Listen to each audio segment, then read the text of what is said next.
The first tap of a conductor's wand. The first rivet in a mile-high tower. The master link at the genesis of a never-ending chain.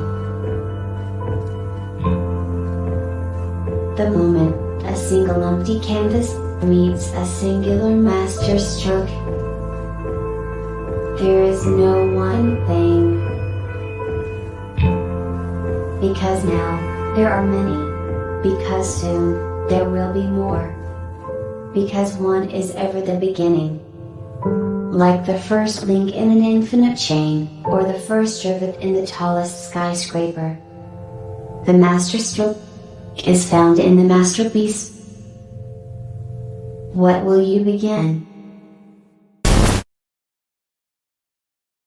Right on, Rivet. Welcome to the 145th episode of the World Blockchain Roundtable. Our hosts today are Greg from Rivet and me, Joe Chief, Dragon Chief, and Sean and Lisa are out today. They should be back next week, I do believe. Travel and whatnot. And also, John is still lost in the tunnels of New York. So if you are nearby geographically, you can help us out. Go and find John Branch, who is still the appointed MC of the show, I do believe, full time, but he's been lost. So anyway, helps out there. First, quick update on the round table layer ownership tokens distribution from last week's episode. Every host from last week will receive 222 lot. Every topic contributor will receive 83 lot. And last week's theme was nominated by Dayrox, who will receive 83 lot. These ownership tokens come with perpetual passive income, free edits, and governance votes. Get in there and use them as you can. And let's see here. We have something to share here. The results are in for the March themes. They have been decided. And I regret to inform you that I missed the vote. I was waiting because I wanted to let everybody vote and kind of see, hey, what else should be voted on? And then I just totally missed it. So totally stupid there on my part. But anyway, the first week is what's the next problem that blockchain can solve? I think you might have voted on that, Greg. Is that right? You're muted. I think you're muted. Sorry. Well, I think Greg voted on that one. Next. There you go. Okay. You guys hear me? Yes.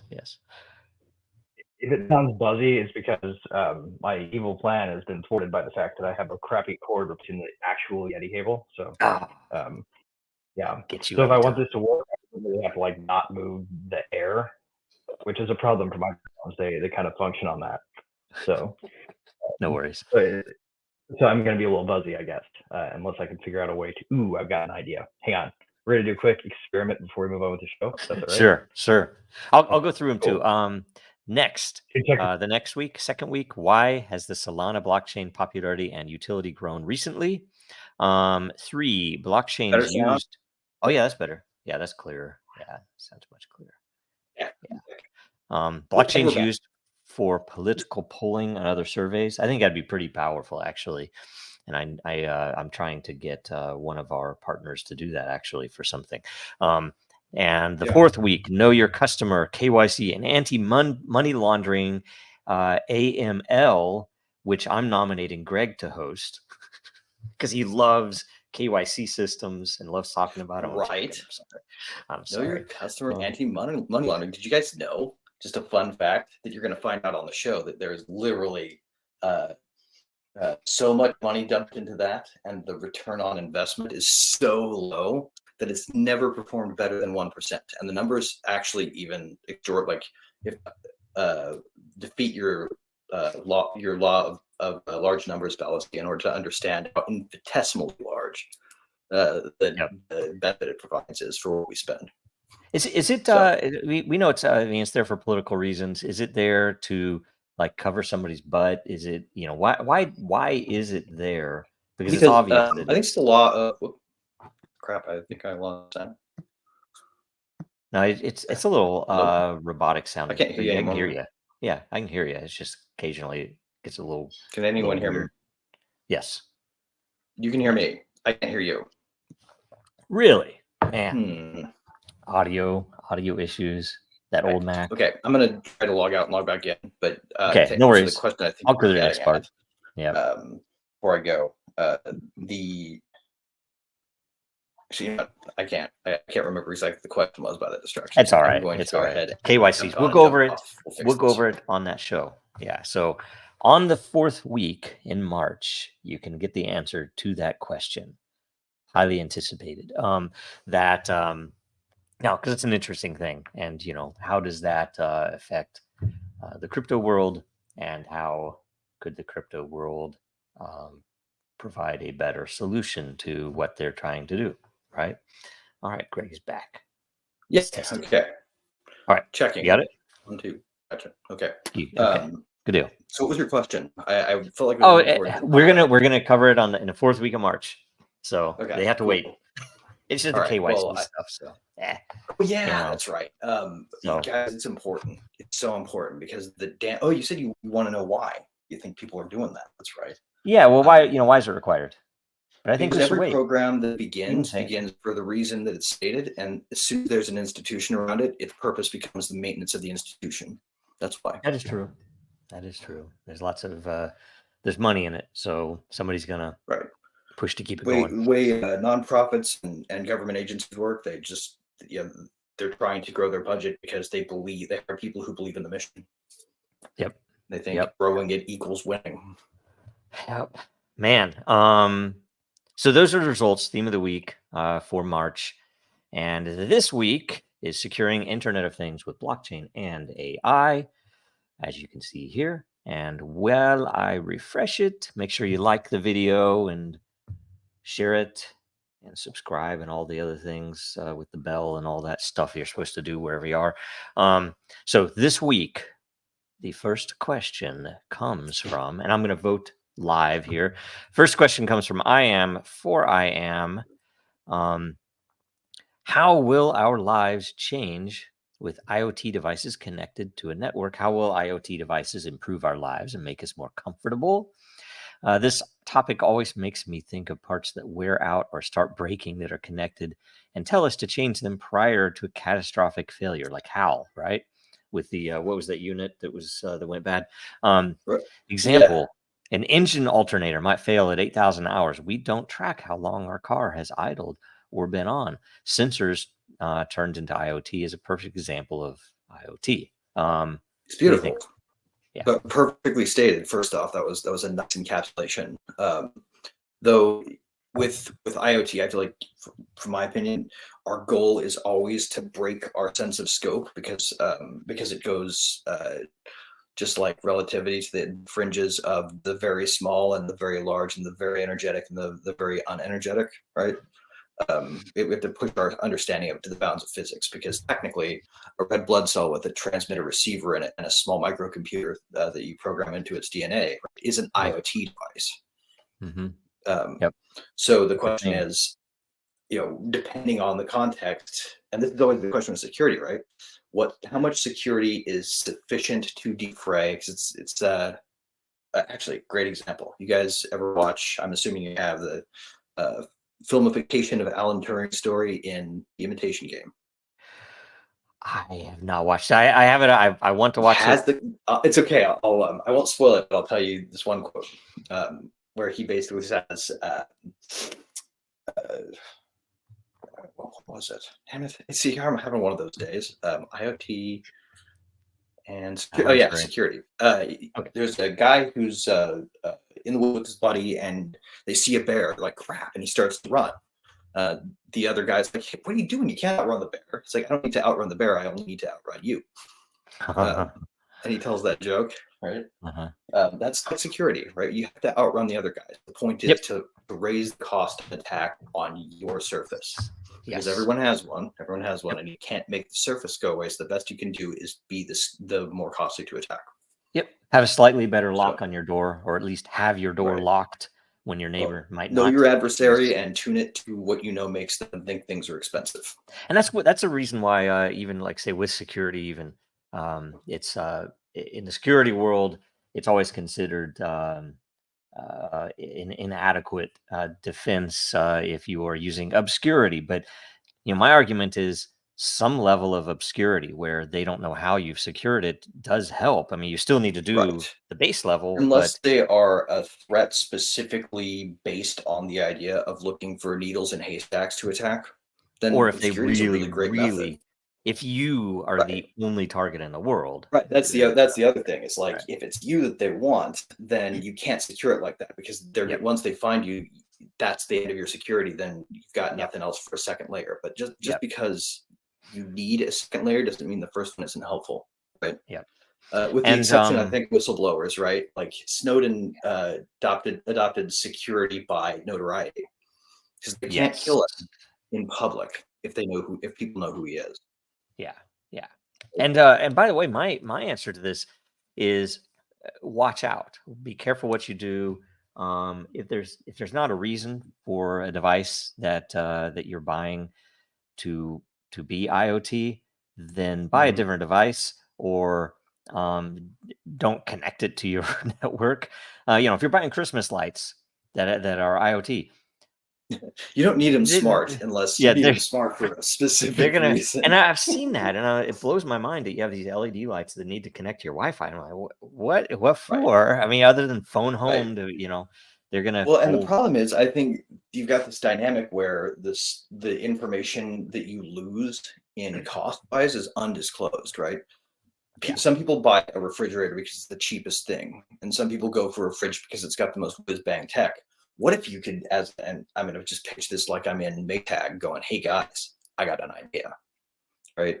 Why don't we add smart to the fridge, build in a Raspberry Pi that just has a microphone that retransmits to this thing where we'll have a database and a touchscreen interface instead of another kind of interface, right? We've already got a computer in there that controls the fridge anyway. Let's get rid of the physical buttons, make it look techy, right? We'll spend extra money. It'll feel nice to the touch, and we can claim that we put a lot of effort into it, right? And actually what we're going to do is we're going to sell that data. And the best part is we can offer the fridge a discount over anything we've ever sold. So it's still the cheapest. Yeah. Smart stuff turns you into the product to a degree.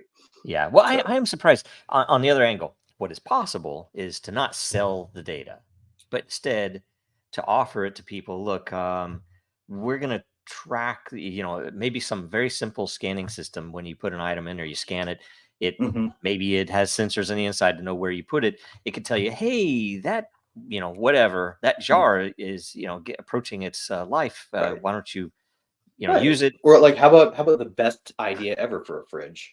A kid and dog detector. Yeah. Right. Yeah. You'll never ever have to worry about your kid accidentally getting in the fridge and not be able to get out because it will tell you, and it'll open the door right away. Yep. That's pretty cool. Like I would buy a smart fridge if the AI was designed for like safety from idiot hide and seek children. That's a good point. That was a worry for me. Yep. So I mean, there's a whole bunch of stuff that could be done. There's a lot of interesting things that have happened because if you remember being in the tech world in the past decade, that IPv6 was rolled out because they were anticipating, hey, we're going to need a lot more address space so that these devices can talk to each other and the internet. And largely it just became an annoyance anytime you're setting up a system because you have to especially in a world that argues about too much prosperity in the context of more than one TV, more than one car, right? Like and it's nobody uses it that I know of. I'm sure somebody uses it. I'm just surprised that it's all there and it's apparently ready and well tested and yet nobody really uses it yet. So that's interesting. And so IPv6, by the way, if you know what an IP address looks like, which is what's behind your domain name, if you go to, dragonchain.com, it's really a 4 octets, I think is what they are. I can't remember how many bits they are, but I guess it's bytes, right? So it's 0 to 255 on 4 parts. to denote your machine, and people buy blocks of them, blah blah blah, and you can communicate over multiple ports in each of those addresses. But what the IPv6 does is add a tremendous amount more room, more right. You can data, have so larger, bigger an numbers. address space. It's called address space, I believe, is the or Yeah. addressing space is the concept. The idea is everything that gets on has to have an identifier, otherwise it can't handshake with the network, right? And that's another huge potential opportunity for use of blockchain, because the DNS system, number one, is, in my opinion, antiquated. It's been proven to have major issues on the security side, even with the SSL, because the SSL certificate authorities are all centralized entirely, and they're cooked into your browsers, or at least most of your browsers. And .eth has made some really, ENS, Ethereum naming system, has made some really good ground on that. I was hoping way back in the early Bitcoin day, there was a thing called Namecoin that was. Greg lost us. We can hear you, Greg, if it comes back. I did that. That Namecoin was set up. Reboot again. I'll explain when I get back. No worries. Namecoin was set up so that you could essentially register a domain name, much like you can now on ENS, but it also came with the ability, and as ENS should as well, depending on how it's implemented, where you wouldn't need a centralized certificate authority, because Namecoin at the time, which I don't think is, I don't think anything is running on that anymore. I don't know. But ENS, as an example, theoretically could provide the certificate authority, the signing capabilities to prove that you're really talking to it's DNS plus signing certificates, right? It can provide you with a sufficient trust in the identity of the party you're connecting to. Yep. And apparently they paid somebody off. Securing the freedom to connect. Yeah. That's the whole internet in a sentence: securing the freedom to connect.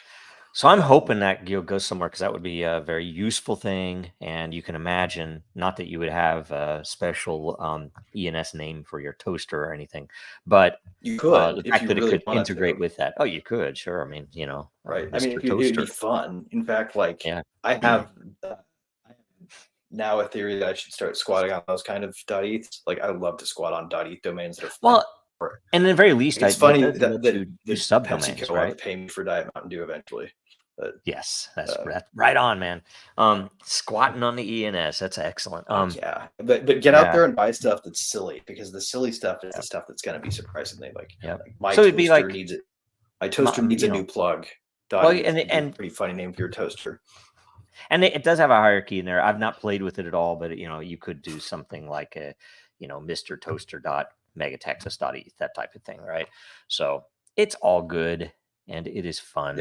By the way, though, the thing that people should know, especially normies, is there is and I guess this is a very important point.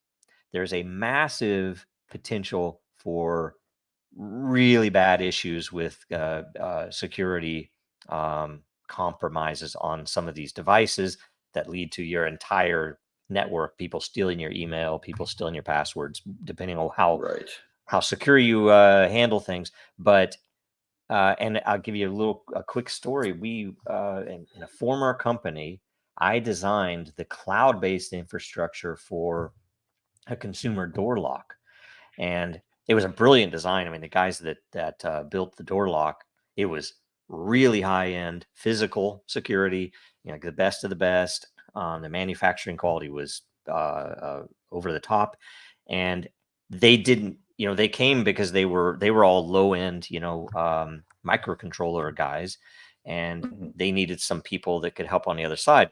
And this was it was after Bitcoin was around, but it was way before blockchain was much anything beyond just Bitcoin. And one way or another, it was interesting, because if we wouldn't have been there, I'm just scared to think what could have gone out, because they they weren't thinking about the things, they wanted us to build stuff. So I said, sure, we can build that. But when we got in there, I started asking questions. What about this? What about this? What about this? And they're like, oh yeah, we need to do that, don't we? And it's like, yeah, because if one thing gets compromised, everybody with this lock, you could open all their doors all at once if you wanted. Like one of the biggest first advances in key and lock technology in the physical world, right, happened right around the time of the American Revolution. In fact, had this not been a technological advance at the time, they might not have been able to conceive of the idea of the Fourth Amendment, right? Wow. Because at that time, it was brand new, awesome tech to have one key matched to your lock and nobody else's, and nobody else have another copy, right? Yes. They started making locks uniquely keyed at that point in time, and that was like for people back then. That's why those folks can sort of be accounted for understanding, like, if I was going to make a Fourth Amendment argument that we should protect privacy on the web with cryptography, right? Because you can historically see these people swarming on the advancement of, it's not just a key that opens a lock, and everybody with the same locksmith who created the lock for you downtown at his locksmithery or whatever they call it, probably a blacksmith also, show up with his key, you can get in. Show up with anybody else's key, you can't, and you have to rely on everybody else around you to not just exploit the shit out of that, because we all know we have the same key. Well, not anymore, right? Buy my new your key, your lock technology, and they thought that was awesome, right? That might have even been the reason why we thought of the Fourth Amendment at all, or privacy or anything like that. Yep. So the right to reveal oneself selectively to the world requires you to be able to exclude everyone. Yep. And all that stuff's really interesting, because it's like there's so many things that can be done, and I don't know. It's just like the like historically, if you follow offensive and defensive advancements, and I mean that's what happens in tech. So it's a really interesting thing. Yeah. I do remember we didn't touch the second part of the question though. We haven't touched on the benefits yet. Really. Okay. But how will it make the world better is part two, and I think it's a useful thing to touch, because security alone makes it sound scary and not worth it, I think, to a lot of people. True. So what do you think? So what? Yeah, do you want to go first, or you want me to? I mean, there are numerous. I hope. I mean, some of them are kind of toy-like. They're not really that important. Others, though, if we get our act together, could be valuable. But it's not necessarily going to be simple to get there, because there's so much complexity, and so many of the groups that manufacture devices that are in your house are so slow and regimented, and you've seen it, and they're competing against firms all over the world, different countries that are able to produce stuff faster and cheaper. And so, my hope is that, the premier devices, and that I'm not just saying like premier brands or anything, but a startup comes out and beats the other brands, because they do something with this that makes actual sense. And it's like, I might not need my my hair dryer to have an internet connection, but there might be some things where it could help me track your kitchen, or we already see things like doorbells.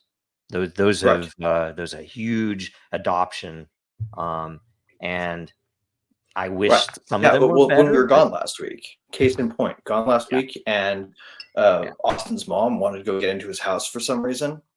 And he saw her pacing in front of his lawn when his Ring doorbell alerted him. And he's like, "Hey, Mom, why are you at my house? I didn't know you were going to be over there." He's like, "I need to get in there to get X, Y, or Z," which proceeded to turn into this whole thing, right? Like, you had to ask Austin about the story, because his garage keypad was broken. An IoT device that would have been helpful there would have been the ability to open and close the garage remotely over the internet, but was not available. So here we are with love our moms, right? But they're getting up there and they're not really super comfy with tech. So so we got to walk her remotely over the phone through the process of troubleshooting why the garage door won't open with the code she's putting in. And retrofitting, like say something like that, like say for example, we moved into a house and I would like to replace the garage doors so that they can automatically open and close, various times, things like this. And it's a pain in the butt to do. I'd have to replace the entire unit and a whole bunch of other stuff. Whereas if you could, really you just need a device that can send the signal. So you could retrofit it, but and maybe that exists out there. I don't know. So, one of the ones that really blows my mind when I think about it is like thinking about tiny little bits that are now not considered things, but like components of things. You don't think about the circuit board that's in your device. Like you don't think about the resistors and the transistors and the microprocessors, right? We sort of assume that this is a whole device. Those individual things could hypothetically be Internet of Things things. Imagine like a resistor that's modulatable because it has Turing complete machine inside it that modulates its own impedance abilities, right? Like you get into that kind of stuff and you start having to think about like, okay, so if I want to use piezoelectric fiber to make a gigantic soft wind power plant, because you can weave this thing together and a ripple will cause it to generate a lot of current with one piezo cell, but you got to coordinate all of the fibers all along in order to make it generate coherent power, right?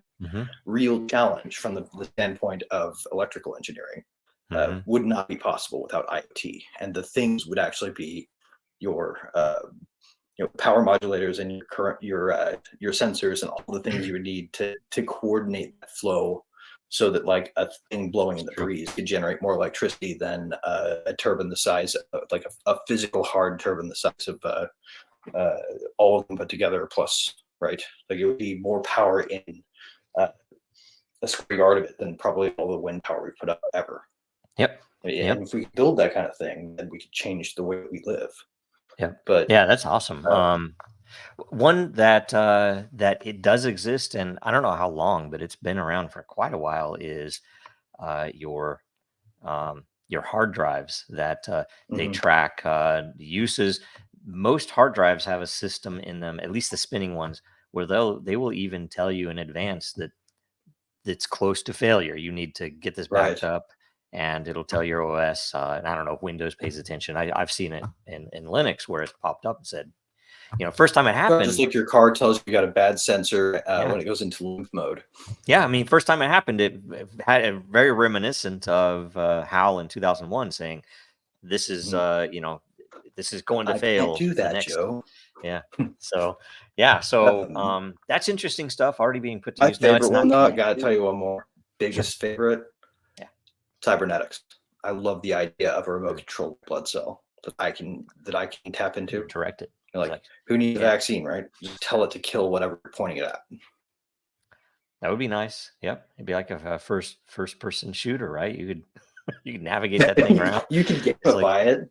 Although if you suck at the game, you might accidentally blow. Like you could take friendly fire. If Fantastic Voyage. That's what we need. We just you put little people in there. Exactly. You're set. Exactly.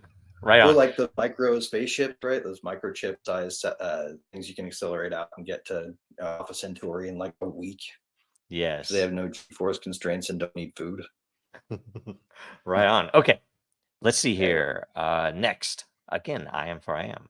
Double question. Airbnb my freezer, dude. Be sure to connect it securely to the IoT network. Question: what if I rented freezer space to my neighbors?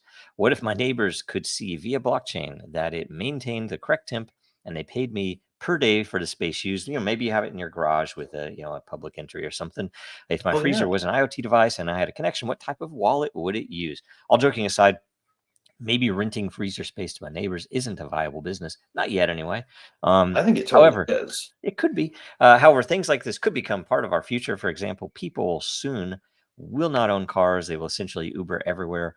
A car will be driverless, tokenized, a shared investment, and we will use them almost like public transportation. Cars will become IoT property. I look forward to that, by the way. That would be really... Yeah. Well, it'll actually be not the death of the car too. This is like something that gearheads really fear, right? people who love like the automobile and the idea of driving it yourself and the idea of racing and the thrill of it and also the danger, right? People love that. But it's not the end. It's just going to turn it into an expensive hobby, right? It's where it's all dedicated towards making cars that thrill you as opposed to making ones that you have to use as workhorses. Same thing happened to workhorses, actually, when we invented cars. Horses didn't go away. They just were used for the things that we loved most about them entertainingly, you know? Yep.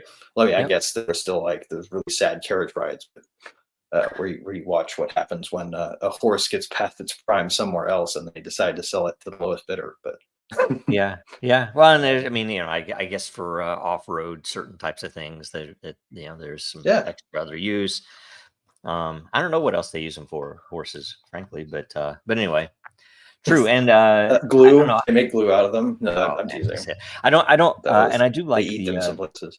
the thought of essentially having the freedom over your own car, but allowing it to go off and make money to pay for itself, Mhm. right? That's an awesome thought that someday I hope will be there. And it's up against a lot of really nasty opponents in mostly from the lobby side and other car makers and things like that, where it's a legal hurdle. But Tesla's made amazing grounds. I can't believe how much they have built into their cars already, right? And how much they could do more as well, if it's mind blowing, right? Right. So imagine if you've been hearing about the latest on the Roadster. They're finally releasing some details. No. The SpaceX collab was not a joke. There will be cold air thrusters in it, and the least of that is going to be accelerating it from 0 to 60 in under 1 second. They're going to build in jump capabilities with it, where it's going to be able to hop over obstacles real quick. What? Yeah, I'm not shitting you. That's crazy. Oh. Yeah, and that's apparently nuts. that's not even all. They're sort of hinting at it. He put like some videos out where the car is seen like. I think it's renders. I need to look. I haven't been paying attention. AI, but like the car literally lifts off the ground and then back down as it moves over like a 6-foot high fence. That's hilarious. That's cool. Very cool. I don't know anybody who hasn't driven a Tesla, it's an amazing bit of technology. It's crazy difference. It's like it's made by aliens. It's not even like it's a regular car. So it's pretty cool. I just can't wait to get a Cybertruck and fill the back bed entirely with extra battery, like and just drive across the country without stopping. There you go. Yeah, that would be amazing, right? Right on. Let's do it. Anyway. Okay, actually, let's see here. We should start a campaign. Do you guys want to pay for us to do that? Like we'll get the audience to chip in. We can get a Cybertruck and a ridiculous battery. Film it all. World Blockchain Roundtable, cross country Cybertruck edition. So, and we could, by the way, we still need to do some of those other interviews. We could do those on the road. We could get in a Tesla and we could just take, as far as we travel, we have to have the interview the entire distance. And then, maybe the return trip is a reverse interview or something. I don't know. Or maybe we pick up somebody and have to interview them on the way back. I don't know. We should do that. But that is the last question we have. So we're only 33 into the show, and we need to go to current events. So do you have a set of things? And I'll get the memes ready for the current events. Okay. Do you have anything? Go for it. Well, so much actually has been happening. It's crazy. First off, I'd say everybody should be really optimistic right now for a good cause, because from what I've been seeing the last week in ETH Denver, I mean, what I've really been seeing are some of the most incredible people that I've ever met still here, still building, more focused than ever. They've been bruised.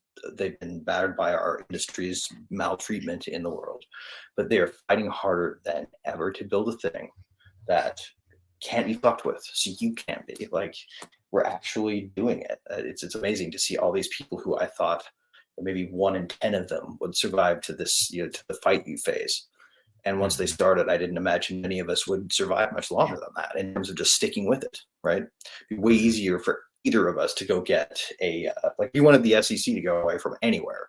To leave you alone, me, you, anybody, all you have to do is say, I'm so sorry. I'm going to go get a job at IBM and reevaluate my life. Take everything that I built, put it into a furnace, and I'll never think about it, and you'll never think about it. We'll go our way. They'd be loving that settlement. That's what they want. Because that's their goal. That's their fucking goal. And guess that what? is the goal. They can't want to kill outdo us because none of them ever could. They're outclassed by everybody who's doing the opposite thing. So, and I just saw so much brilliance while I was there. That's great. That I can't help but be fucking optimistic. That's great. And by the way, it's an interesting thing too, because they haven't gotten most people to leave. Everybody who's in this world knows how important it is, and for various reasons.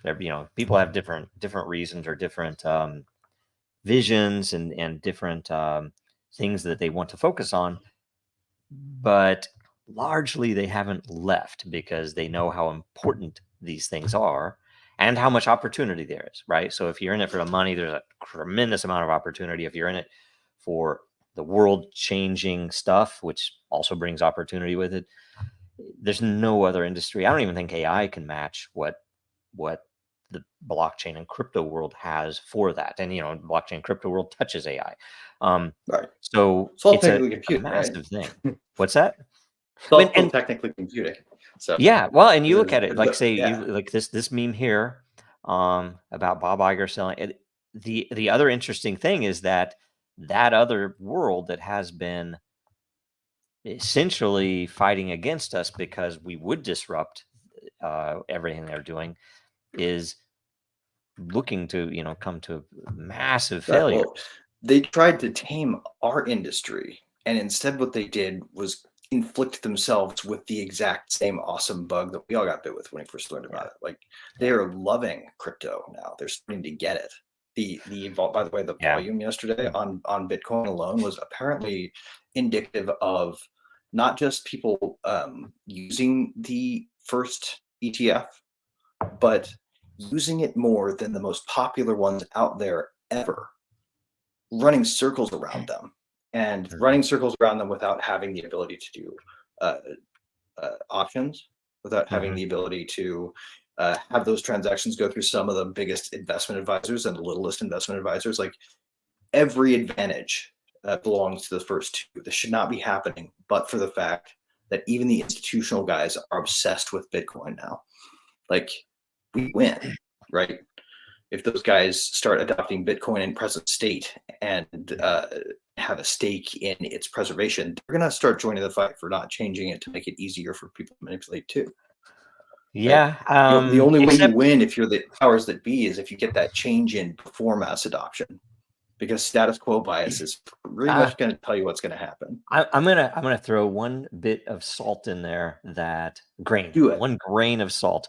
That Well, I mean, the issue caveat is always we I lose if we don't fight. Yeah. So, and I have to think that they are many of, not all of them, largely focusing on Bitcoin and not the rest, because Bitcoin has been crippled for its utility, and that so it's a little more acceptable to them. And none of us know, and I have to assume, based upon how they run the stock market, how they run the metals markets, and every other damn thing that they touch on Wall Street and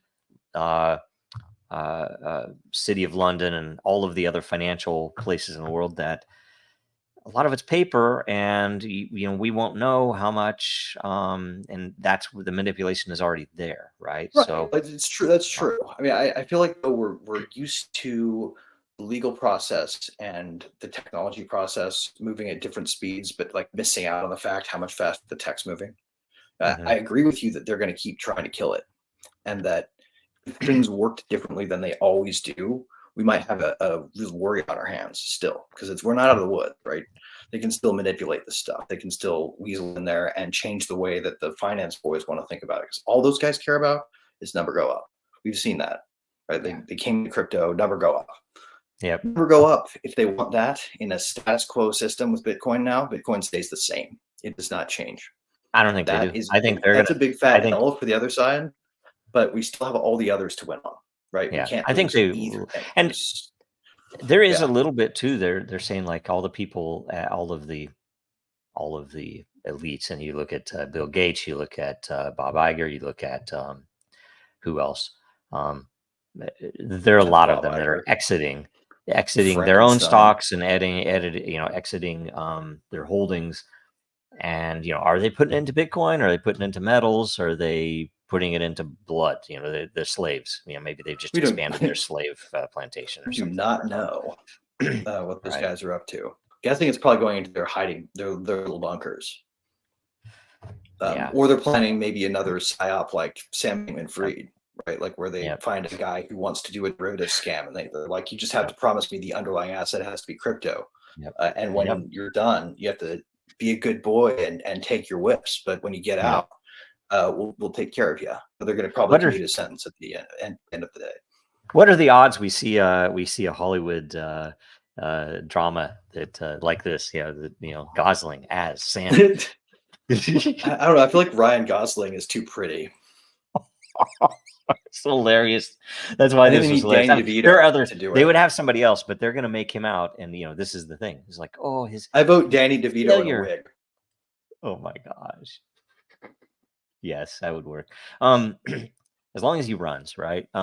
SBF's the Troll Toll song. Failure to read social cues puts him in extreme danger in prison. Instead of having his however 100 years he got, I don't know. They're trying to get him 5 years. I was like, oh my god, it's such bullshit, man. There's pictures of him like hanging out and having fun with his buds. Stories from other inmates have suggested that he's well liked because he's not a snitch. Yep. Man, well, criminals actually kind of have respect for each other. He should stop lying. I bet you they're probably seeing if they can con his way out together. They're probably helping him plan it. I'm sure. They're gonna find a way. Barbara Fried's gonna see to it. She has them all paid off, right? Conspiracy theory. She's his twin brother. Actually, that's how they're gonna get him out. Oh my gosh! Now this one, Henry the Hank. Let's just say, trusted people. These people look like this. These people look like bad early generative AI creations. Like, are we sure they're real? Has anybody seen them in person, or we've only seen them on cameras? We've seen video of them. Look like cartoons. Yeah, I don't know. I think the whole damn thing was a psyop. I mean, they knew that they were going to be. Oh, this was a setup. The question they were going to be funneling money both for Ukrainian, but also for all the kickbacks and and they needed a guy that they could set up as a literal scapegoat so that they could excuse what they were about to try to do to our industry. They painted us all with that guy's fucking brush. And seriously, fuck you guys for fucking thinking that was going to work. And note to everyone, for future reference, pay attention and listen to your gut, because I didn't ever use FTX. I had a login because they bought that one announcement system, so we had to get an FTX login for Dragon Chain so that our announcements, what was it, Blockfolio, because it was a lot of people would listen to it and stuff. But I remember asking even some people that did, it's like, well, what gives? I mean, all of the staking that they were doing, it's like, you make just tons of money doing this. And I'm like, where does this guy come from? He just came from everyone's like, he's a genius. And I'm like, it's pretty obvious he's not a genius. Joe, and everybody I asked was saying, was telling me, he's an arbitrage genius, and he made tens of millions on arbitrage with Bitcoin. And I'm like, and now anybody who does arbitrage will tell you straight away, you got lucky is the only way you win at arbitrage. And even the stories they were telling were totally fake. So I wouldn't doubt there's some intel, nation state intel behind it. It's probably almost obvious with the tell is obvious. The number, the amount of money that was cycling on FTX out of nowhere was telling, because you look at these people and you think, wait a minute, you talk to any of them, I'm not putting billions in there. The only value that they can make is through using unit accounting tricks on rehypothecations. Yep, and that's what because there's no value flowing in. Every cheat that they could do, they did, and they did it as loosely as possible. It's an obvious scam, but here's the interesting thing: if you were going to crime with crypto, what would the authorities be most scared of? A derivative scammer who was using rehypothecation to enrich themselves, Or somebody who was like, you know what, I don't have to actually follow any of these rules that they have for the world, and I can help others break them too and encourage them to if I hide well. So you hide well, and you unleash a completely nullification of internet law for anybody who uses it, right? Yep. That's what they're really terrified of. And yet the patsy that they set up to paint us with an ugly brush is a greed-oriented thief. It's like when you talk about corrupt politicians, people don't talk about corrupt politicians as in, I took money from this industry and now I'm going to use it to hurt somebody else's competitors. They look at it in terms of, I took money from this person because I wanted to have a gold watch and a house in the Sunset Hills or whatever the fuck, like a yacht named after my dog. Who knows? Mm-hmm. These people are fucking crazy. But the point is, they're not out to steal money. The really dangerous ones are out to use the power they have to steal power. Yeah. And the thing that they're afraid of is that someone is going to use this altruistically in a kind of Robin Hood criminal way. Mm-hmm. And that's not what this guy was up to. This guy was up to plain old corruption. And that's the exact kind of case they wanted to put in front of everybody to paint us with a broad brush with. They did not want to show people a world where, like, hey, look, you can get away with actually living in the world without doing what they say. Yeah. There's that's a whole thing that, I mean, since the beginning, they it's very obvious that they use any negative to paint crypto as bad, even though all of the negatives had nothing to do with crypto. It was just a bunch of Wall Street guys from Goldman Sachs doing their normal thing that they normally do on Wall Street, and they just happen to have a crypto face to it. It's centralized someone's exchange. Going to leak the SPF files. We're going to find out it actually is his mom, like in a wig. Well, like there is I mean, no if you look SPF. at, I mean, even enough, I've seen his mom and dad were so heavily involved, and as was our good friend Gary Gensler at the SEC, directly involved. 95 degrees. They were freaking conspiring with each other, and he's still they hang out in the faculty lounge together when he's not ruining. I'm even talking about Sam having meetings with Gary, sitting there that he tried to hide. And I wouldn't it's be obvious what they were if doing. He wasn't like a regular dinner guest. Like he remembers. I tell you what, Sammy when he's again, I think that the patron saint for crypto right now is CZ, and it came out of nowhere. But if it were not for CZ, we would have regulations written by freaking Sam and his mom and dad in place right now. If it weren't for CZ. True. It's like you have to think how important was that? There, you're right. And what did he get? What did he get? They got a huge fine, and he had to resign from Binance, which is and they had to console themselves with a PR victory by dragging his name through the mud while pinning the crypto. And people, by the way, I say this: people who know me know I was not a fan of Binance. I hated the way that they did listings and stuff like that. You have to pay us 41 Bitcoin. Chain was like basically scam chain central. I liked it only because it kept scammers from using any other chain. That's funny. We had a thing. I think we pissed him off way back. And I know people who know him, and I've had emails with him, and everything I've heard about him, he's a decent guy, and not a scammer. I don't know though. I've never met him in person or anything else. But we posted that I can't remember what it was that we would integrate with their system, and we put the same price that he put for a listing. It was just it was a joke. But anyway, there's some funny stuff there. So other fun in the news. It's obvious that Google has decided to double down on performative, trivial, superficial anti-racism shit instead of being honest about what it's up to.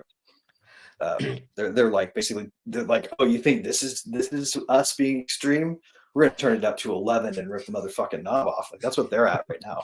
I searched Google yesterday for something to do with the immigration system.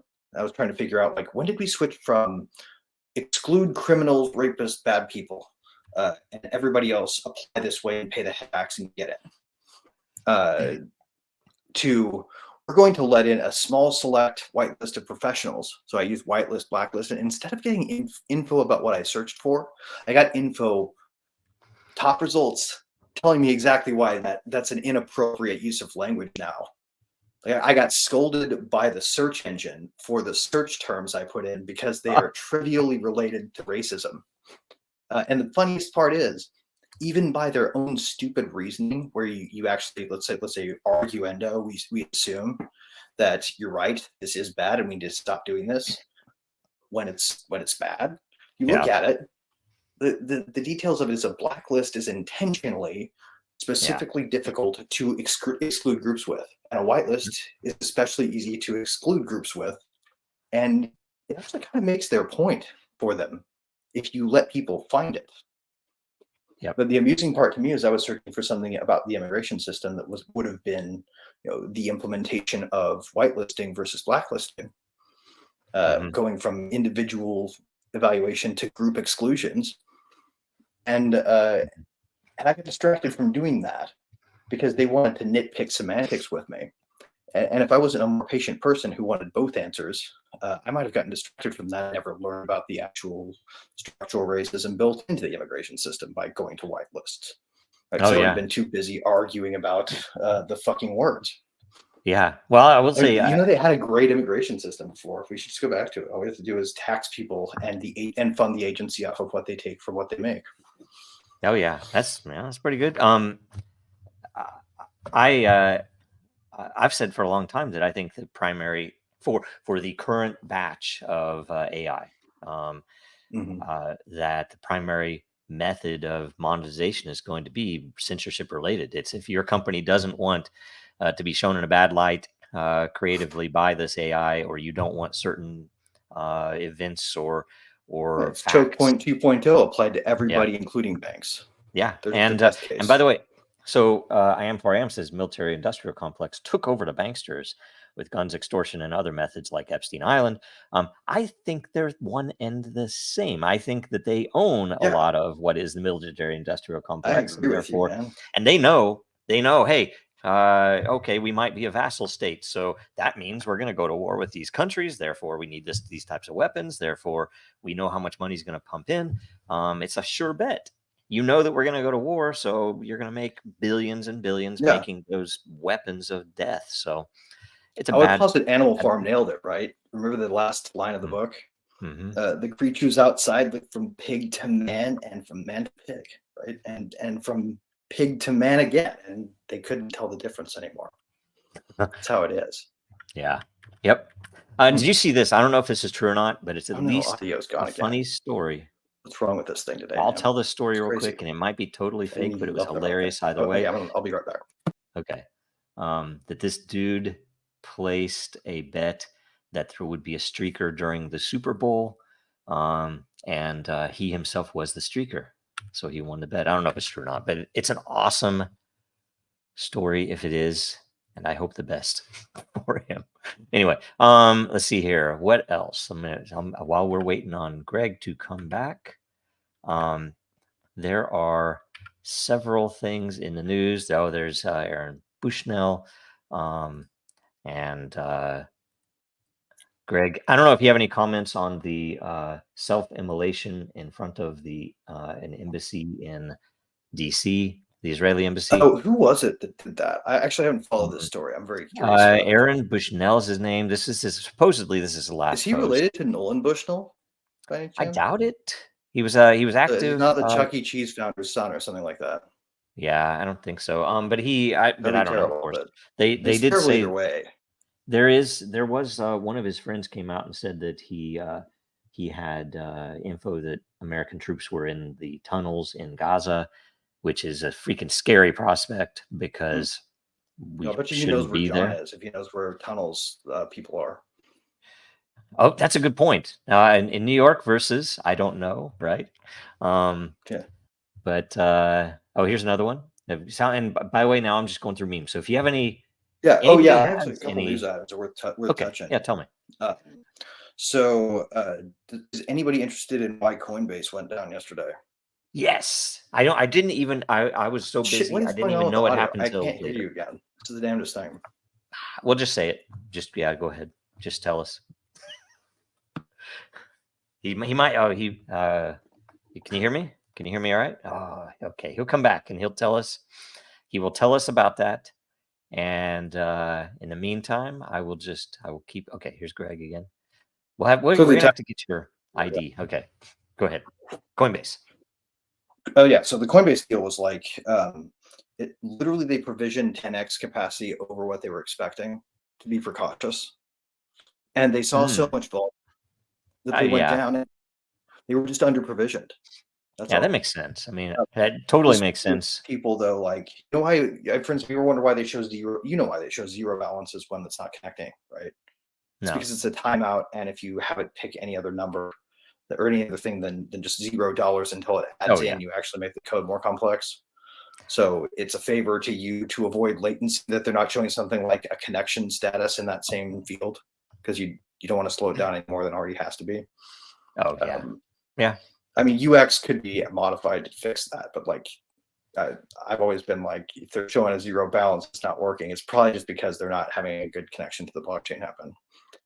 It'd be good to know how many bots there are. Like, and even there are some things that would be interesting in those cases. I worked on a couple of systems at Disney that did some of these, but we never had an ability to see it in action. But would be the ability for a very limited and very simple proof of work on the client side, so that at least things can be throttled over time, right? You still have to, if something much simpler than the website itself with all the interface and features can be extremely decentralized, that can give you a this the equivalent of a difficulty rate current. So if we're heavily hit right now, let's say there's a denial of service attack or something, that this secondary system can tell everyone who's participating, well, you have to provide this proof of work, and then you can have hardware that can evaluate that before it hits. And I mean, you can do some efficiencies that way. It's still, well, I mean, when you start thinking about like IoT plus, and I lost sound again. What the hell's going on here? Do you think it's on your side? Nope, I can hear you. I can hear you still. I'm just gonna hit refresh. That worked. I'll be back real quick. Hang tight. Okay. I got a point to make. Cool.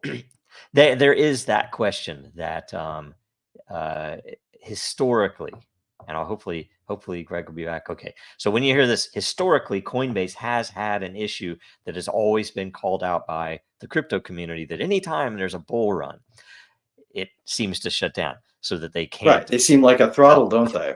Yeah. It seems very much like what that fucking company did to that's the douchebag who outbid the Constitution auction people, right? Constitution DAO, same dude is part of the company that backstops, that finances Robinhood. It feels like a Robinhood throttle. Yep. And by the way, this meme. Oh, go ahead. I didn't know you. Go ahead. Finish. Oh, I was just gonna say, like, that the thing to know about Coinbase though is, to the extent that they are a throttle, it's because the information is filled, or the organization is filled with people who are doing it surreptitiously. This is not an evil conspiracy theory that the top is in on so much as it is that some of the top are in on it and some of them are not. There's a factional thing going on there, right? I've had some of them are true believers and some of them are just parroting it, but you have to say you're a true believer in order to not get fired from there still. Because the majority of the hirers are true believers. So they started in this one when they had no reputation to lose. The hard thing, the thing that I wonder about, because I've had multiple friends who have been attacked successfully and not successfully with definite inside info from a Coinbase account, where they call someone saying, "Oh, you have this issue," and they use that. They'll do the thing, or like if they go through the legal process, they'll blow you up and wide. They won't fight it, right? You're not going to see any, you're going to see court cases where they make a request for information and they check it's lawful as a matter of policy by challenging it all the way. Like that's what really will do. Like if somebody sends us a request for your information, the first thing we do is we go, okay, send us a proper process. And when they send it, the next step is to call our lawyer up and say, okay, we're going to push this to as many appeals as we get until we decide that it's valid by losing.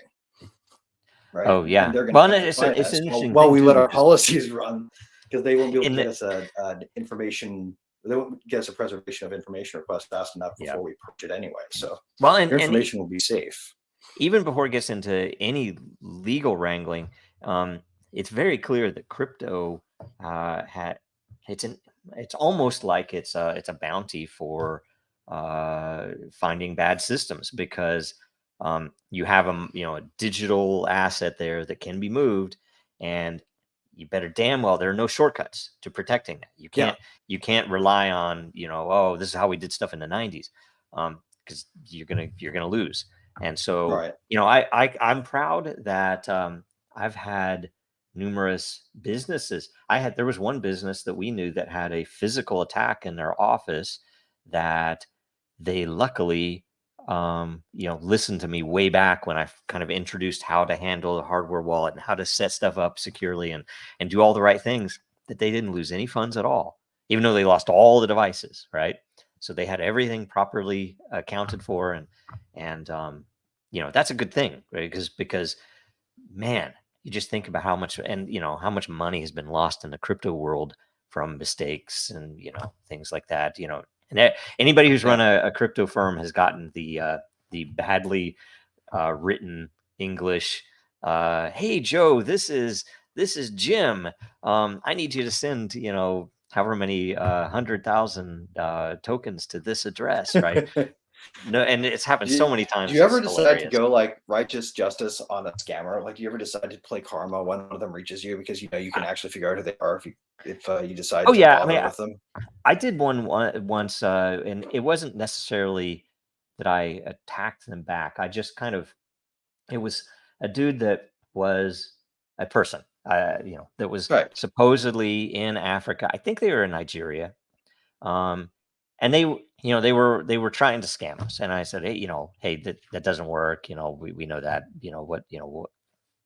I can't remember what they were what trivial introduced to it. docs, like typically trivial to docs. Yeah, and the guy basically said, well, yeah, I'm starving and I need some money and I need to, and so I gave him a way to, on his own. It's like, you can go into Den and do this. It's free. You can, and this was back in the early days of Den, and so I don't know if this person ever did or anything, but I at least tried to frame it as like, don't scam people. There's so much opportunity. You could do things. Yeah, like if you're clever enough to pull off a scam, then you're clever enough to like get a real job, and do some awesome stuff. To build something, do something. So anyway, just to like trigger everybody who cares about triggers in the audience right now, if you're like really into this and you're prepared for a flashback to 2017 and you're gonna get mad at me, awesome. I invite it. Learn to code. This guy could learn to code. Yeah, I mean, by the way, in my opinion, coding is the most fun hobby on earth. It's like, it's a superbly creative, yet very it's all focused on, you can't be inaccurate. It forces you to focus on every little step, and the problem that most people face when learning it, to getting through it, is to focus on the actual little steps. You can learn to think at the smallest scale. Yep. And it disciplines your mind in a way that's beautiful and fun. So even if you don't need to use it, it's still worth it to learn it. Kind of like it would be worth it to learn. And I've told my kids, it doesn't matter if you want to be an artist. Zen meditation techniques. Yeah, you might want to be an artist. You might want to be a business person. You might want to be a lawyer. God forbid, don't be a lawyer. But or all of these things, to be a lawyer, and then when you find out you hate it, have the courage to leave it. There you go. Really that's because all the best people do. But the fact is, if you're a coder, you can do things that others in your field can't do, and you can do amazing things. So anyway, and this, by the way, here's the sorry. You can also know when people are bullshitting you about the capabilities of things. Yep, exactly. And that's a huge one. I think that if anything else, lawyers should learn even a tiny bit of coding so that they can communicate better with their customers, like especially in blockchain. And so they know, like right out of the gate, this person doesn't need to be. I had a broken down bit by bit and looked at, because one of my first, they're not saying something consistent. Yep, one of my first independent customers, when I started coding when I was a kid, when I was very young. It was amazing. This guy had no experience with any of that at all, and through our working together, he became an expert at SQL. Like he could pull queries together to find the data he needed for what he was trying to do with this business. And he could do all these things with the system that I was just always impressed. The guy, I mean, he was brilliant, but I was like, man, I never expected that. But it made working with him so much more efficient and effective. Like we could get stuff done like crazy because he actually understood what I was talking about, and he would actually be able to bring ideas. Anyway, it's really cool stuff. But this is the memes are not in order; they're in the order that they came, and so this Google one, this is particularly an important one for what we were just discussing. Very interesting. And then the other side, this one is, and I think I might even have a picture of it. I don't know the protocol, right? But during the that self-immolation, literally, there's a dude in the video pointing a gun at the guy because he might do something. It's the most ridiculous American cop type meme you could think of. He's like, yeah, drop your weapon. It's ridiculous. I don't know. It doesn't make any sense. And it's probably protocol in front of an embassy or something. Stupid, actually, and actually truth, right? The way that you are lied to by omission is a technique called framing. Learn it, live it. Start practicing it. Frame things yourself and test its efficacy, right? The people you have to talk to every day, you want to get a certain impression of you, only give them information about the impression you want them to see. Don't talk about your problem. Talk about what you want. If your problem makes you sound selfish, or don't talk about your what you want if your problem makes you sound compelling, right? Pick and choose the story you tell by what you leave out, and you can start using the propaganda tools that are weaponized against you every day against them, and then you will see, because you will see it if you try it. I swear to God, that you can frame your way out of any situation by painting yourself into the right corner. And you just have to be a little strategic about it, and you can get the world to go along with anything. Yep. Because that is the number one heuristic people use: is go along by assuming good faith. Yep. It's crazy. So yeah, I'm totally with you, man. Oh my God. I have some good Biden. I feel like that he's a deep fake now. I think that's just generative AI. Probably not the same guy. That elderly care place that they're walking by is obviously really there, and the parking lot is what they superimposed. I'm teasing. I don't think that. I don't know. It's funny though. It was hilarious. No, he walks into the other old folks' home that we have. It's just on Capitol Hill. Yeah, man. Man. Oh yeah. So here's that's interesting too. Actually, here's the cop at the self-immolation. I'm sure he's a proud. Honestly, who would not be fucking willing to? Who would be fucking willing to sit there and watch a human being burn alive and not put them out of their misery if he had a sidearm?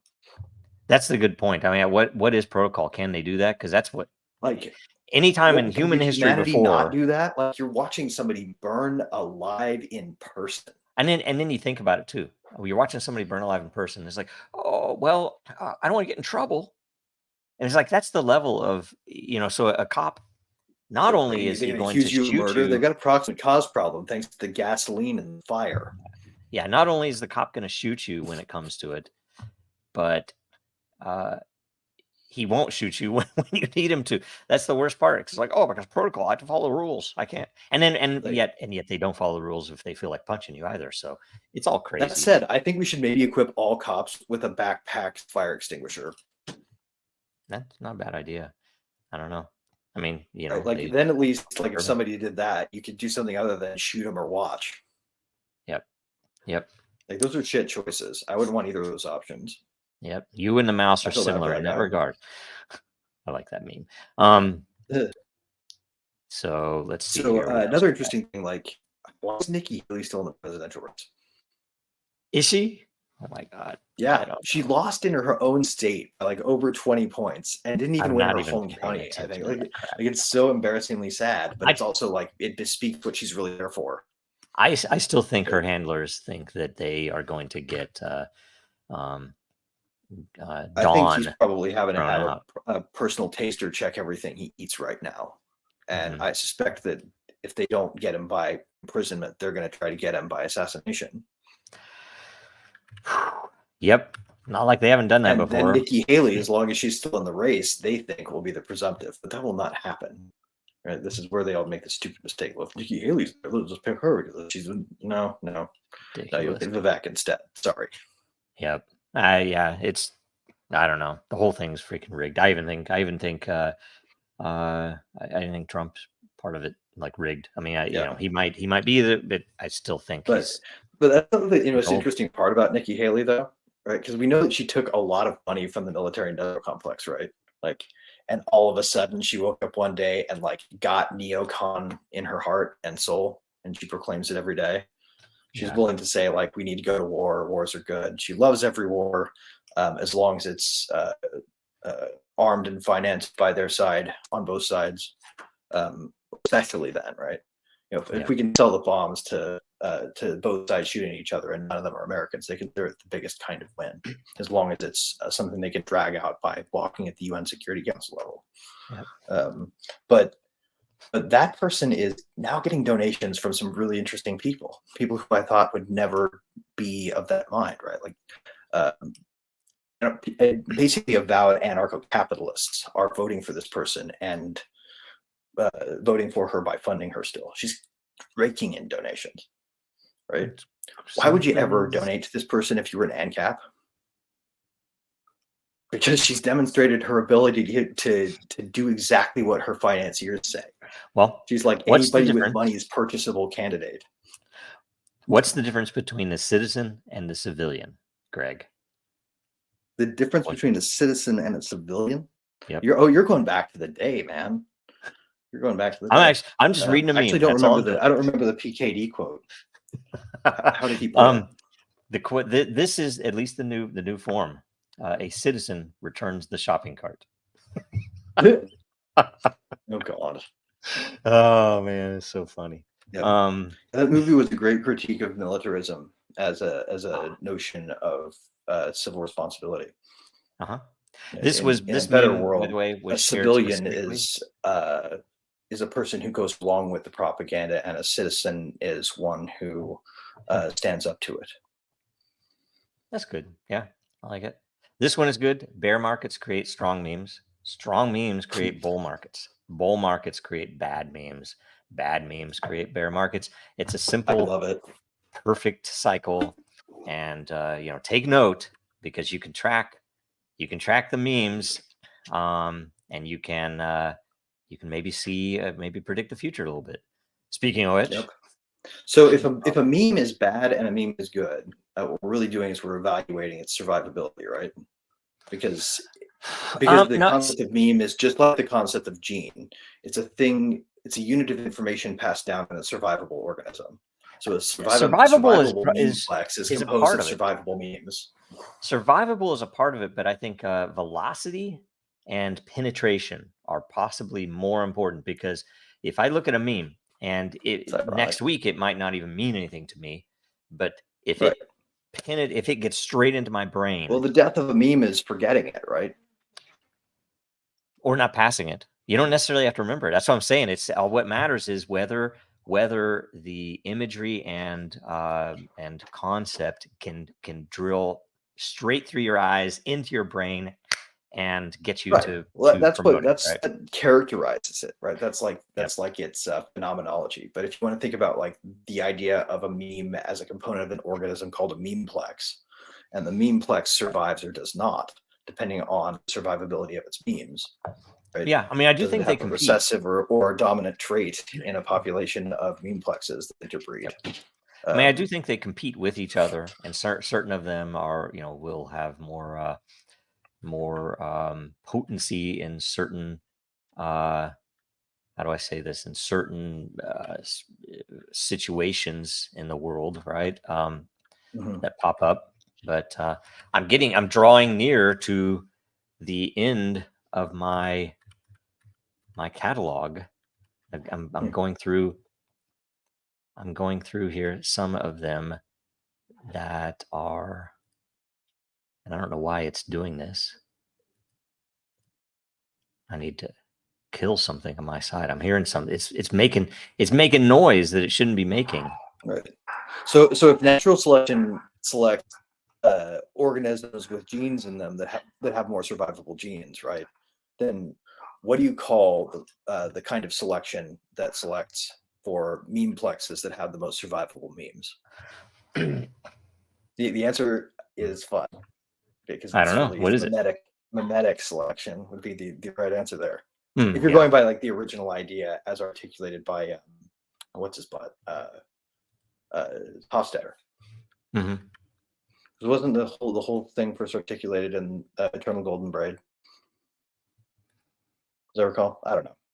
Yeah, I don't know. Probably it's a multi-emergent idea, but it's the first time I think I read it.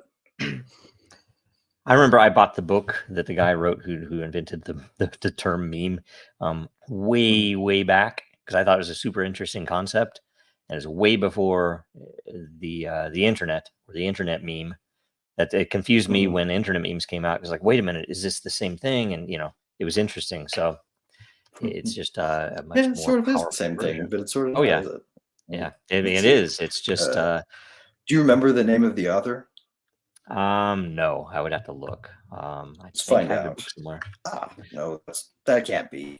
And he was he was a researcher. It was Richard Dawkins did not invent the term meme because it was around before. Yeah, it was. That's what Google's trying to tell you. Well, Google contains no butter. Essentially it was where he founded these. We lost Greg. He founded these fish were sharing ideas or copying off of each other, right? And so it became these fish copying off of each other to compete for mates is what led to him exploring that.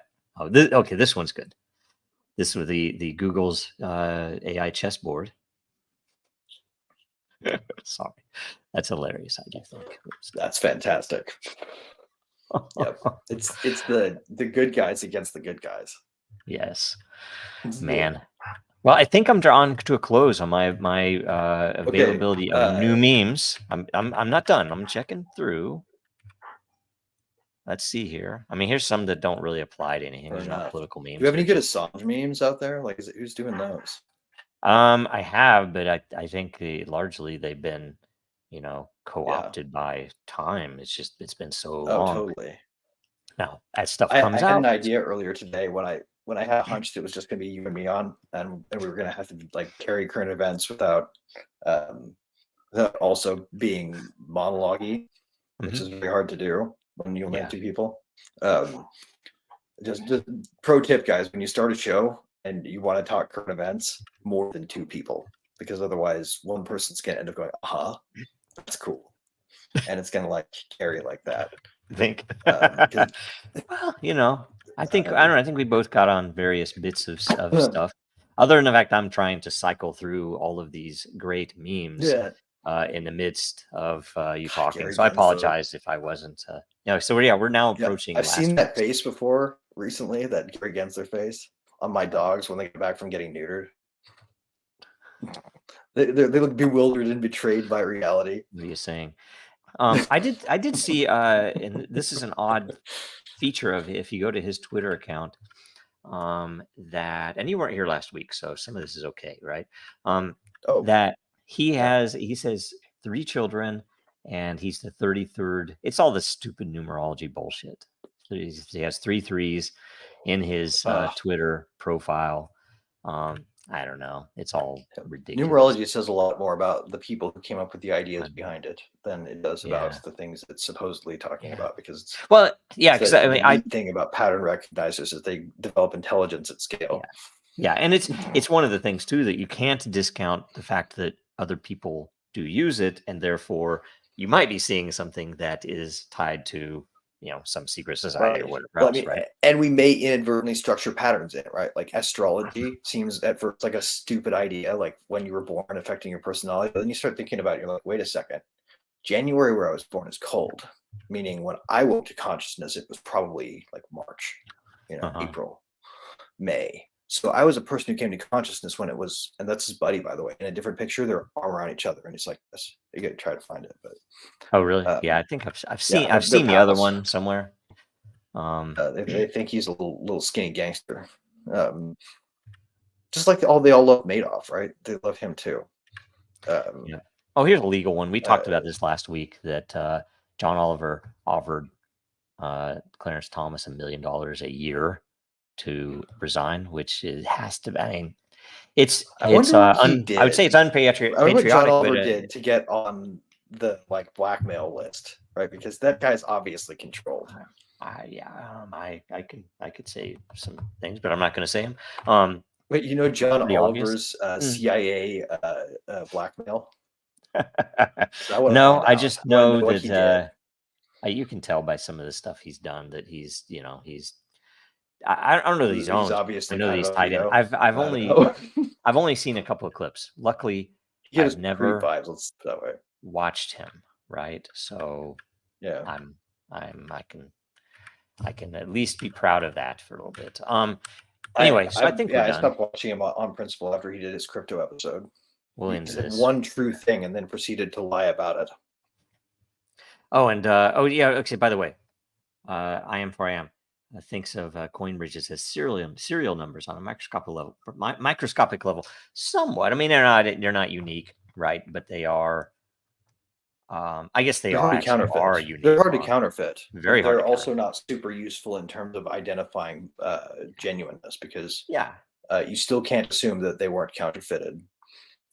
You can just know if they were, if those things aren't there or they're in the wrong place, or the character of them. Like you're especially precise with your attention to detail if they were cut wrong for the medium and the cutter. Well, and they were there. If you go back to history, you can look at. And I don't know if that's. I don't know if that meme popped up, right? But that is a. How do I say this? They were put in place. They were invented for a very particular reason historically that there were people counterfeiting coins in England or Britain or I don't know what. Well, the silly part about it is, how many times do you ever really check those indicia of fraud, right? Like, who really takes the time to look at a driver's license for the hologram? Yeah. Right. Who really takes the time to make sure the coins are the right weight and with the right markings, right? It's more of a feature of trustiness. It's like they're trying to imbue it with a notion that if you didn't trust it, you could verify it, so that you can do exactly what people do with full nodes. They never, the one thing that nobody ever queries is the state tree to see if the blockchain's been fabricated. Like, no one does that call. It's there, but and that's some of the value that similar.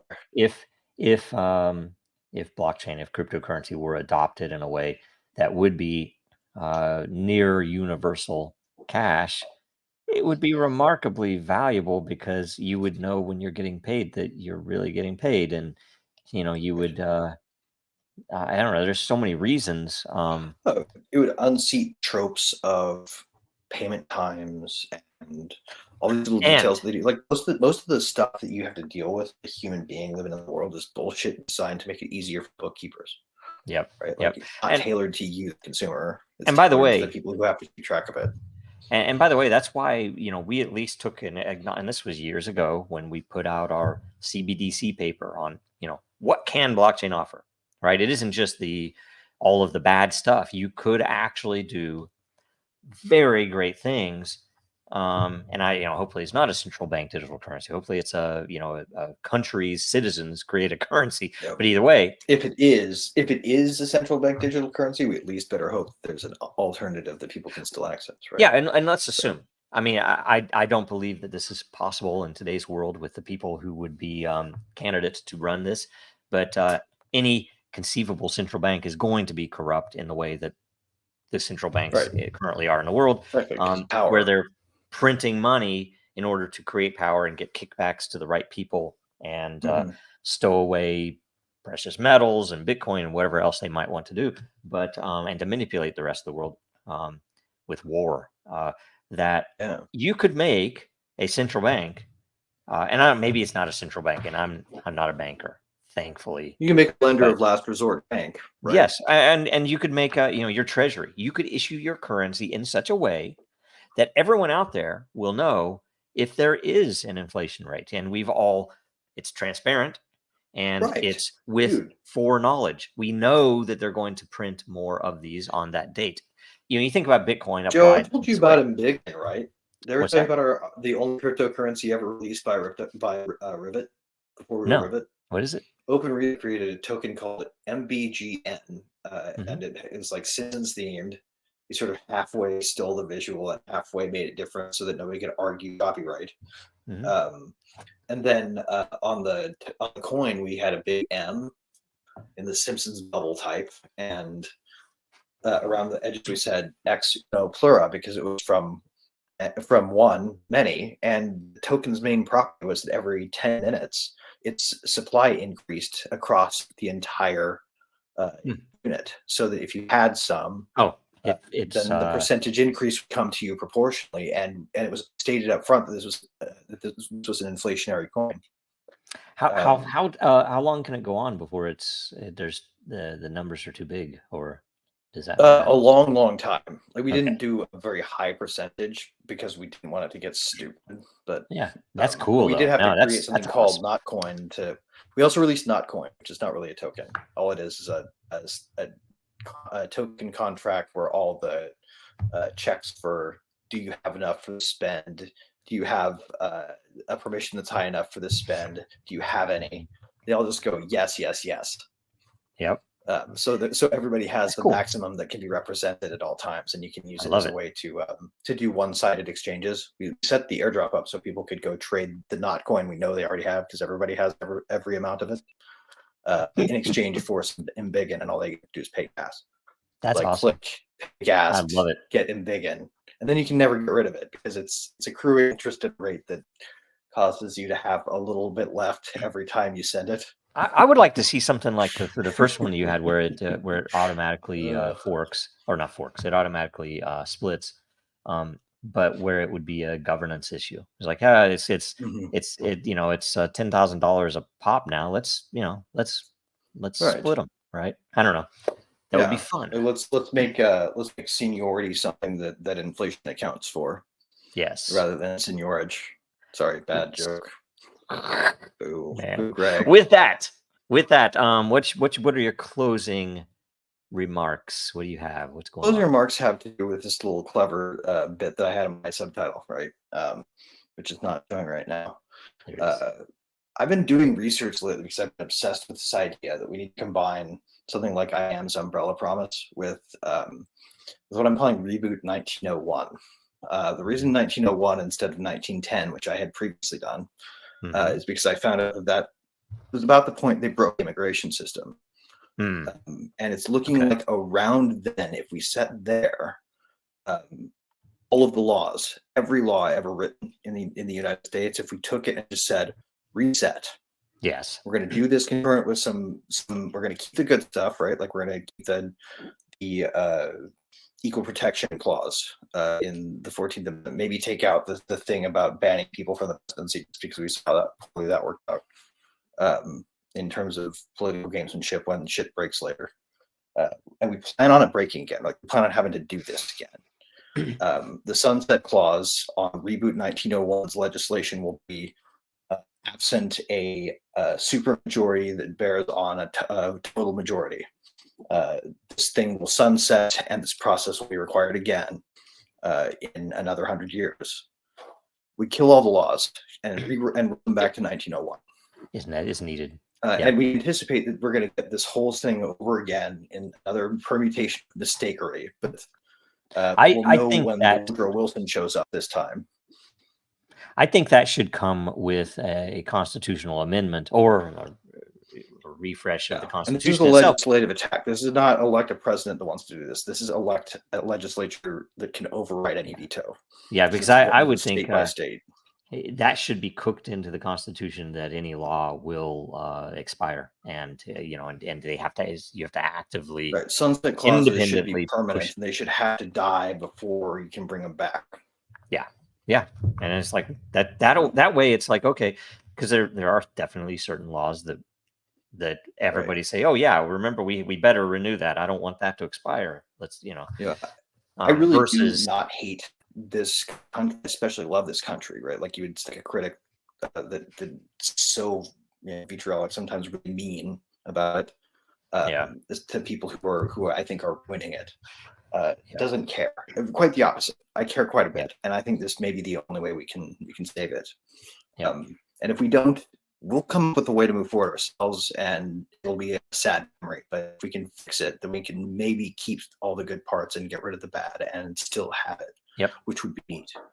So that's my hope with this, and I hope that that you guys will start looking into what happened around 1900 to 1910, because that's when our country fundamentally changed in character from something that resembles a minarchy and a liberty-loving place, right? It was liberty-loving to that point, and it expressed that in laws, and something happened, and you guys really got to see about it. Like, you got to read everything that didn't used to be, and figure out when it changed. And I bet you it's gonna lead like a freaking freight train right back to 1910. So, 1913 was the evil year. 1913 was the evil year. And I know there was a couple of things before that. Okay, Second thing, check out the new thing called DPIN, Centralized Physical Infrastructure. I've been waiting for a name to say the secret thing that we're building is a part of, and we finally have our answer to if DeFi is to Greg's secret project to do decentralized exchanges, then DPIN is to Greg's secret project to do something I haven't revealed to anybody yet. So there's apparently a lot of hype around that, because we have a customer that's heavily interested in that, and we're like, and I didn't know where it came from. I knew kind of what it was and so on, but the hype is there. Even popular on any place in Reddit until like 3 months ago, and now there are YouTube videos about it accelerating weekly. We got to have some people on to talk about DPIN. Yeah, we really have. So for me, I am for AM. How do we stop Google or make it irrelevant? Stop using it. Great to see you, Brian, back, especially on Twitter and stuff. So thanks a bunch. And if anybody has the means, please contribute with dollars or crypto or whatever currency you have to the Dragon Chain Legal Defense Fund, which is at legalfund.dragonchain.com. We need money for lawyers. They cost a lot of money, and we're about to come into the Year of the Dragon events that have us up against big donors. Make it evil surprise organization. For me personally. I will give them something personally cool that will. There you go. We'll hatch a plot and something else, and you can have the something else. And I'll do whatever I'm legally able to do. I mean, I'll commend you. I don't know if I'm allowed to, and I don't know. Right? Maybe I'm allowed to give you stuff, but if I am, I will. So anyway, so that's everything. Join us again next week. Make sure you make sure you share this so that the people who ask the questions get more lot. And make sure you get in there. Next week is, you know what? It's not written. So it'll be the first March one. So what was the first, what's the next problem blockchain can solve? My show notes don't have it in there. So the next problem blockchain can solve is next week. So that should be a great show. That should be fantastic. I think I voted for that one because I was super excited about all the ways we could fork that question into specific things that will feel like audibles. But I had one specific in mind, and I may post into the forum if I get around to it, because I'm mad about that. Some things to pre-read if anybody has the courage to delve with me into research papers I got from Sci-Hub, from intelligence strategy studies journals. Right on. So put it in the replies. But the one more thing that I had real quick, I think we should consider the possibility that one day we do like any good schoolroom, right? We're teaching people a day where we show a video instead of talk for most of it. The first half could be like something really intense we want everybody to watch and share, and the second half we comment it. I want to float that idea out there to see if people like it. I think it'd be great because we could put it up on there and even comment over it. We could pause it if we wanted, but we could definitely make the levels so that we can talk over. Because I feel like sometimes we all have things in our head that nobody else has read, and if nobody else has read in time for class, you can talk about it. Right? Yeah, so there's too much going on in the world. So we should just co-read it, co-watch it, and then discuss. And I think that might be a cool new format to admit for every once in a while. So, all right. When the teacher's hungover, we can watch a movie. Make sure you like, comment, and subscribe, and we will see you next week. Thanks a bunch. Thanks, Greg. Talk soon.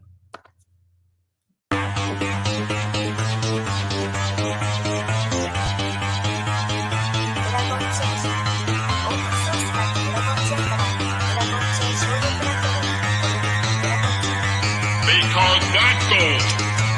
will serve to organize and measure the best. Adaptable, all capital, label radical yet rational. A tactical approach is palpable if this animal is fallible, but that conclusion is laughable. So with for all detachable from the mandible, you see it now.